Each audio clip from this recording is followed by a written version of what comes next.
أعوذ بالله من الشيطان الرجيم بسم الله الرحمن الرحيم الحمد لله رب العالمين والصلاة والسلام على سيدنا محمد وعلى آله وصحبه أجمعين أما بعد. Hi friends, அஸ்ஸலாமு அலைக்கும் வரஹ்மத்துல்லாஹி வபரகாத்துஹு. இது வரைக்கும் இந்த சேனல் சப்ஸ்கிரைப் பண்ணாத சப்ஸ்கிரைப் பண்ணிக்கோங்க.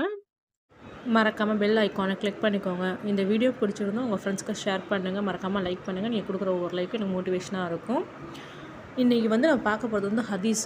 தயவு செஞ்சு ஸ்கிப் பண்ணாமல் பாருங்கள். நம்ம முஸ்லீமாக இருக்க ஒவ்வொருவருமே தெரிஞ்சுக்க வேண்டிய ஹதீஸுங்க நிறையா இருக்குது. இப்போ வாங்க நம்ம ஹதீஸை பார்க்கலாம். அல்லாஹ்விடம் நெருங்க செய்யும் அமல். எந்த மனிதன் என்னுடைய வழிமார்களில் எவரேனும் ஒருவரை பகைத்து கொள்கின்றானோ அவன் என்னுடன் போர் செய்ய தயாராகி விட்டான் என்று நான் பிரகடனம் செய்கிறேன். மேலும் நான் எதை கடமையாக்கினேனோ அதைவிட வேறு எதை கொண்டும் அவன் என்னை நெருங்க முடியாது. அதாவது ஃபர்லான கடமைகளை நிறைவேற்றுவதன் மூலமாகவே என்னை நெருங்க முடியும். இன்னும் நஃபிலான வணக்கங்களின் மூலம் அவன் என்னிடம் நெருங்கிக் கொண்டே இருக்கின்றான். இறுதியாக நான் அவனை என் அன்பிற்குரியவனாக ஆக்கிக் கொள்கின்றேன். பிறகு நான் அவன் கேட்கும் காதாகவும் அவன் பார்க்கும் கண்ணாகவும் அவன் பிடிக்கும் கரமாகவும் அவன் நடக்கும் காலாகவும் ஆகிவிடுகிறேன்.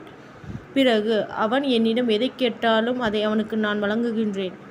அவன் எந்த விஷயத்தை விட்டும் என்னிடம் பாதுகாப்பு தெரிகிறானோ அதை விட்டும் நான் அவனை பாதுகாக்கின்றேன். கண்ணாக காதாக ஆகிவிடுதல் என்பதன் கருத்தாவது அவன் பார்ப்பது, கேட்பது, பிடிப்பது, நடந்து திரிவது அனைத்தும் அல்லாஹு தாலாவின் விருப்பப்படியே அமைந்து விடுவதாகும். எந்த செயலும் அவனுடைய விருப்பத்திற்கு மாற்றமாக நிகழாது என்பதாகும்.